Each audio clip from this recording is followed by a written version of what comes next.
La pluie tombait incessamment sur la ville, formant des flaques sur les trottoirs et transformant l'asphalte en miroir gris. La vieille dame, Madame Maria, se recroquevilla sous son parapluie usé en marchant dans les rues. Ses pas étaient lents et lourds, comme si elle portait le poids d'une vie entière sur ses épaules. Madame Maria avait des cheveux grisonnants et des rides profondes qui racontaient des histoires d'amour, de perte et de regret. Son regard était triste, mais il y avait une détermination silencieuse dans ses yeux. Elle savait exactement où elle allait en ce jour pluvieux. Le restaurant élégant, avec ses fenêtres en verre et ses tables bien dressées, semblait être un oasis au milieu de la tempête. Madame Maria poussa la porte en bois et entra, sentant la chaleur accueillante de l'endroit. Les employés, impeccablement habillés, jetèrent des regards curieux dans sa direction. « Puis-je vous aider, madame ?» demanda le serveur, avec un sourire forcé. Madame Maria regarda autour d'elle, reconnaissant les visages. Elle avait déjà été là, il y a de nombreuses années. À l'époque, le restaurant appartenait à quelqu'un d'autre, mais maintenant il était dirigé par son propre fils, Polo. « Je voudrais parler au propriétaire, » dit-elle, sa voix tremblante. Le serveur fronça les sourcils. Le propriétaire ne reçoit pas habituellement de visiteurs. « Que souhaitez-vous » Madame Maria prit une profonde inspiration. « Je suis la mère de Polo. Il ne sait pas que je suis en vie. » Le serveur écarquilla les yeux, surpris. « Sa mère ? Mais il a été élevé dans un orphelinat. Vous l'avez abandonné. » Les paroles frappèrent Madame Maria comme des poignards. Elle avait pris cette décision douloureuse il y a tant d'années, quand la vie semblait insupportable. Maintenant, devant le fils qu'elle n'avait jamais connu, elle ressentait le poids de la culpabilité. « Je sais, » murmura-t-elle. « Mais j'étais désespérée à l'époque. Je n'avais pas le choix. » Le serveur la regarda avec méfiance. « Il a une bonne vie maintenant. Pourquoi apparaître après tant d'années ?» Madame Maria essuya ses larmes. « Parce que je l'aime. Et je veux demander pardon. » Le serveur hésita un moment puis acquiesça. « Attendez ici. » Madame Maria observa Polo s'approcher, ses yeux bleus reflétant un mélange de colère et de compassion. Elle lui raconta son histoire, révélant des secrets et des regrets. Et à la fin, Polo lui offrit un appartement vacant, un geste de réconciliation. Polo regarda la femme devant lui, les yeux toujours empreints de méfiance. Il ne pouvait pas croire que cette dame fragile et ridée était sa mère. La femme qu'il avait abandonnée quand il n'était qu'un bébé. « Pourquoi es-tu ici maintenant ?» demanda Polo, sa voix froide comme le vent dehors. « Après toutes ces années. » Madame Maria prit une profonde inspiration, ressentant le poids de la vérité. « J'étais seule, Polo. Sans argent, sans espoir. Je ne voulais pas te quitter, mais je n'avais pas d'autre choix. » Polo croisa les bras. « Et maintenant ? Pourquoi apparaître après tout ce temps ?» Les mots de Madame Maria sortirent en un murmure. « Parce que je t'aime.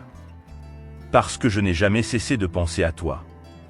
Et parce que je veux demander pardon. » Polo regarda le sol, luttant contre les émotions conflictuelles. Il se souvenait des nuits à l'orphelinat, des larmes silencieuses et de la sensation d'abandon. Mais il se souvenait aussi des amis qu'il s'était faits, des histoires qu'il avait entendues et de la vie qu'il avait construite. « Tu ne sais pas ce que j'ai vécu, » dit-il, sa voix rauque. « J'ai grandi sans mère. Sans savoir pourquoi j'ai été laissé là. » Madame Maria toucha le visage de son fils avec des mains tremblantes. « Je sais, mon fils. Je sais. Et je suis désolé. » Polo regarda dans les yeux de sa mère, voyant la douleur et la solitude. « Tu veux une deuxième chance ? Après tout cela ?» Madame Maria acquiesça.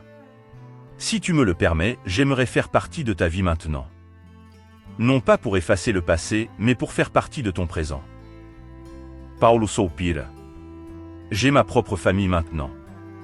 Ma femme, mes enfants. Ils ne savent rien de toi. » Madame Maria sourit, une larme coulant sur son visage. « Je comprends. Mais peut-être pouvons-nous recommencer lentement. Je ne veux pas être une nuisance. » Polo regarda la pluie dehors, réfléchissant aux paroles de sa mère. Il ressentait de la colère, de la tristesse et de la compassion, tout en même temps. Finalement, il dit, « Il y a un appartement vide dans l'immeuble. Tu peux y vivre. Mais ne t'attends pas à ce que tout soit facile. Madame Maria prit sa main. Je n'attends pas. Je veux juste être près de toi. Et ainsi, en ce jour pluvieux, mère et fils se retrouvèrent. Les larmes se mêlèrent à la pluie dehors, et la vieille dame trouva enfin la paix et le bonheur aux côtés de son fils et de sa nouvelle famille. L'appartement que Polo offrit à Madame Maria était petit et modeste. Les murs délavés et l'odeur de moisi racontaient des histoires de solitude et d'abandon. Mais pour Madame Maria, c'était un nouveau départ.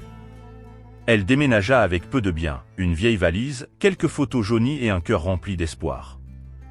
Les fenêtres de l'appartement offraient une vue sur la ville, et elle passait des heures à regarder dehors, imaginant comment serait sa nouvelle vie.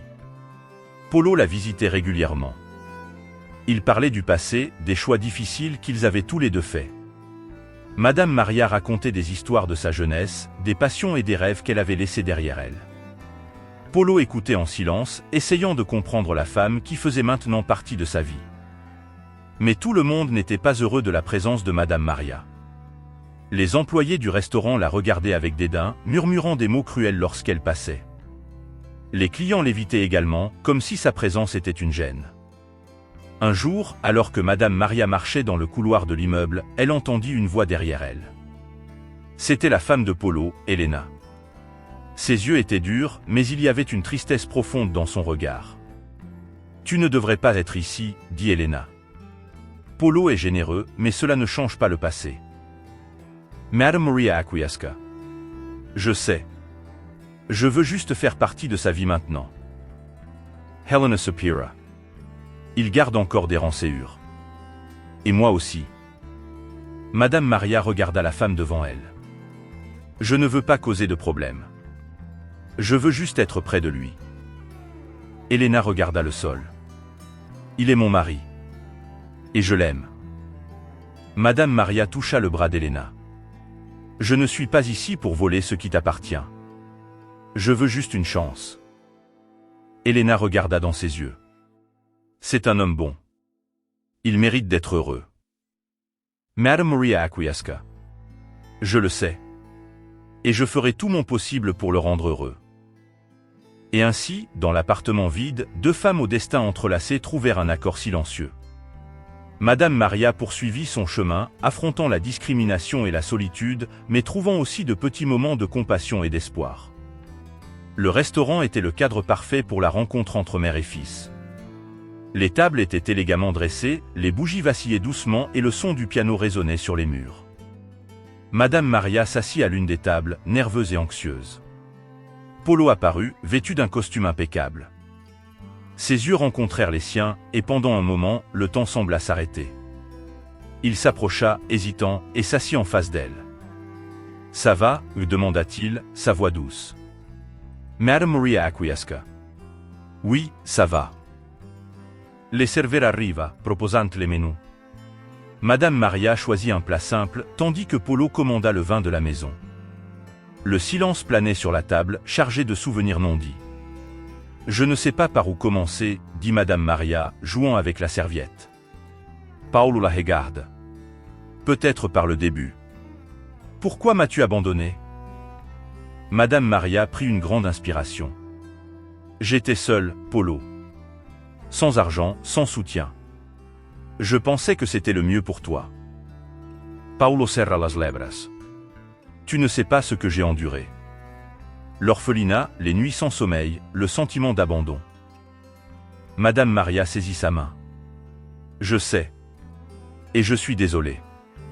Mais je n'ai jamais cessé de penser à toi. » Polo regarda le vin, faisant tourner le verre entre ses doigts. « Et maintenant ? Pourquoi réapparaître après tout ce temps ?» Madame Maria regarda dans ses yeux. « Parce que je t'aime. Parce que je veux demander pardon. » Paolo soupira.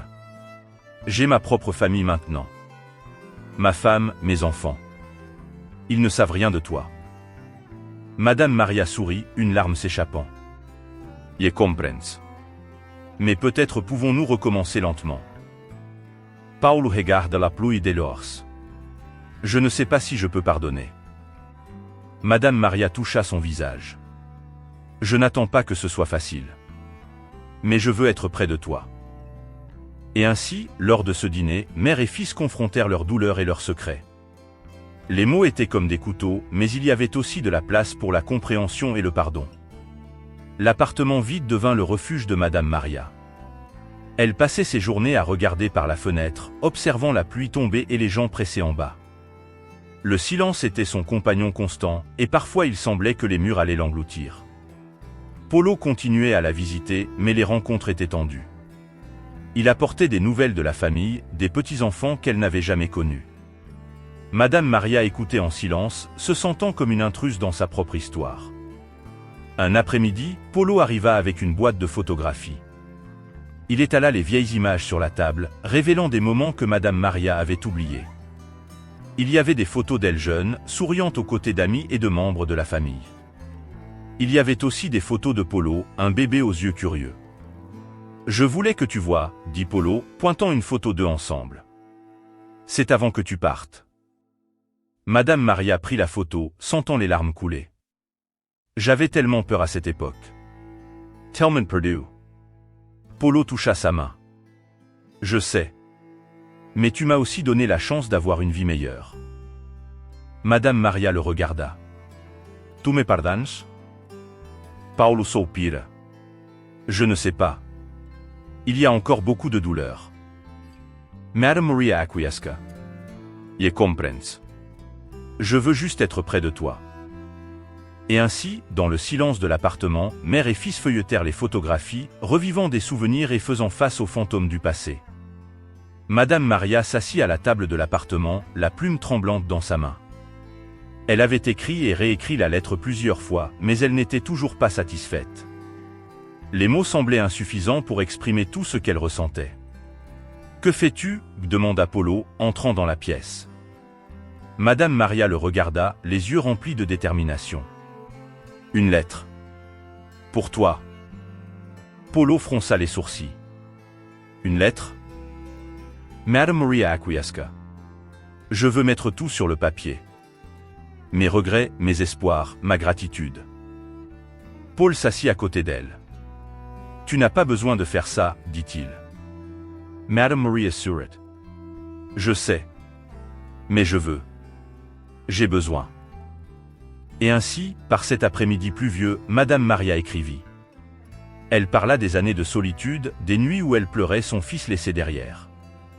Elle évoqua le restaurant, l'humiliation qu'elle avait endurée et le courage qu'elle avait trouvé. « Je ne suis pas parfaite, » écrivit-elle. « Mais je t'aime. Et je suis reconnaissante pour cette deuxième chance. » Paul lut la lettre en silence, des larmes dans ses yeux. Il ne savait pas comment répondre, comment faire face à toutes ses émotions. Mais une chose était sûre, la femme devant lui était sa mère, et il l'aimait. Madame Maria passa ses journées dans l'appartement vide, regardant la pluie frapper les fenêtres. Elle lisait des livres anciens, écoutait de la musique douce et attendait les visites de Paul. Le silence était son compagnon constant, mais il y avait aussi une sensation de paix. Paul apparaissait régulièrement, apportant des nouvelles de la famille. Il parlait des petits-enfants, des joies et des défis quotidiens. Madame Maria écoutait attentivement, se sentant partie de quelque chose de plus grand. Un après-midi, Paul apporta une photographie. C'était une image en noir et blanc, usée par le temps. Sur la photo, Madame Maria souriait, tenant un bébé dans ses bras. Paul la regarda, les yeux pleins d'émotion.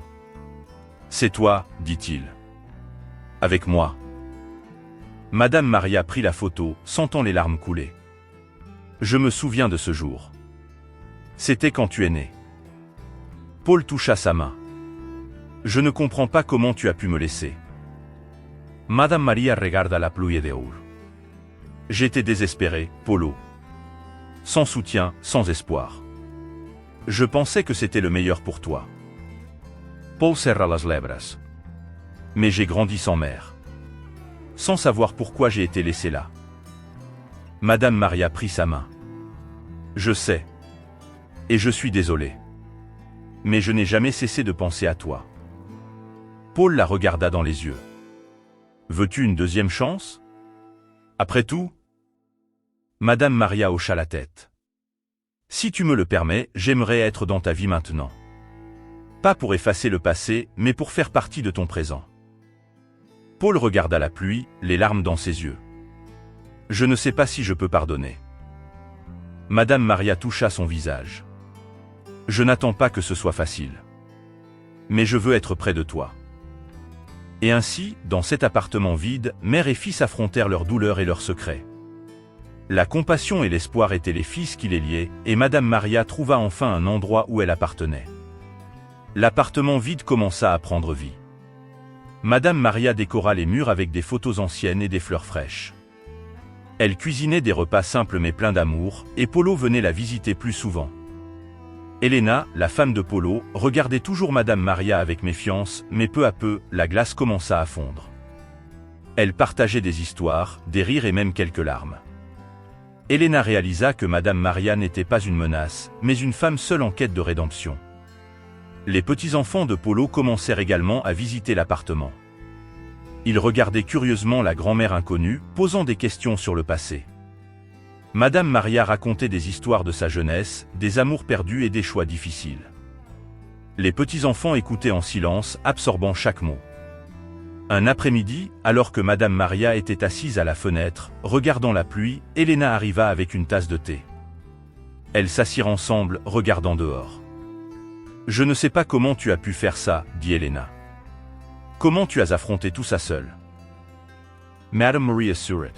« Nous faisons ce que nous devons faire, n'est-ce pas? » Elena hocha la tête. « Je ne sais pas si je pourrais pardonner à quelqu'un qui m'a abandonné. » Madame Maria regarda la pluie. « Je n'attends pas que ce soit facile. Mais je veux être près de Polo. Et de vous tous. » Elena toucha sa main. « Il est un homme bon. Il mérite d'être heureux. » Madame Maria acquiesca. « Je sais. Et je ferai de mon mieux pour le rendre heureux. » Et ainsi, dans cet appartement vide, deux femmes aux histoires entrelacées trouvèrent une compréhension silencieuse. Madame Maria trouva enfin une nouvelle famille, pleine d'imperfections, mais aussi d'amour et d'espoir. Les jours se transformèrent en semaines, et l'appartement vide était maintenant plein de vie. Madame Maria avait accroché des rideaux aux fenêtres et mis des vases de fleurs sur le balcon. Elle cuisinait pour Polo et Elena, et les petits-enfants couraient dans les couloirs, riant et jouant. Un après-midi, alors que Madame Maria était assise sur le canapé, regardant les photos sur le mur, Polo entra avec une enveloppe à la main. Ses yeux étaient sérieux, mais il y avait une tendresse dans son regard. « C'est pour toi, dit-il, lui remettant l'enveloppe. Madame Maria l'ouvrit avec des mains tremblantes. C'était une lettre, écrite d'une écriture soignée. Elle lut à haute voix, « Chère maman, je ne sais pas comment exprimer tout ce que je ressens. Les mots semblent insuffisants pour décrire le mélange de colère, de tristesse et de compassion que je ressens pour toi. Mais il y a aussi de la gratitude. Parce que tu m'as donné la chance d'avoir une vie meilleure. Je ne sais pas si je peux pardonner complètement, mais je suis prêt à essayer. Après tout, nous sommes tous imparfaits, commettons des erreurs et affrontons nos propres démons. Tu n'es pas une exception. » L'appartement vide a maintenant une nouvelle signification. Ce n'est pas seulement un endroit où tu vis, mais aussi un symbole de recommencement et de réconciliation. Je ne sais pas ce que l'avenir nous réserve, mais je suis prêt à le découvrir. Avec amour et espoir, Polo. Donna Maria regarda son fils devant elle, les larmes coulant sur son visage. Je ne mérite pas cela. Paolo sourit. Personne n'est parfait, maman. Mais peut-être pouvons-nous trouver la paix ensemble. Et ainsi, dans cet appartement vide, mère et fils trouvèrent un nouveau départ. La pluie continuait de tomber dehors, mais à l'intérieur de ces quatre murs, il y avait de la chaleur, de la compréhension et enfin, de la paix.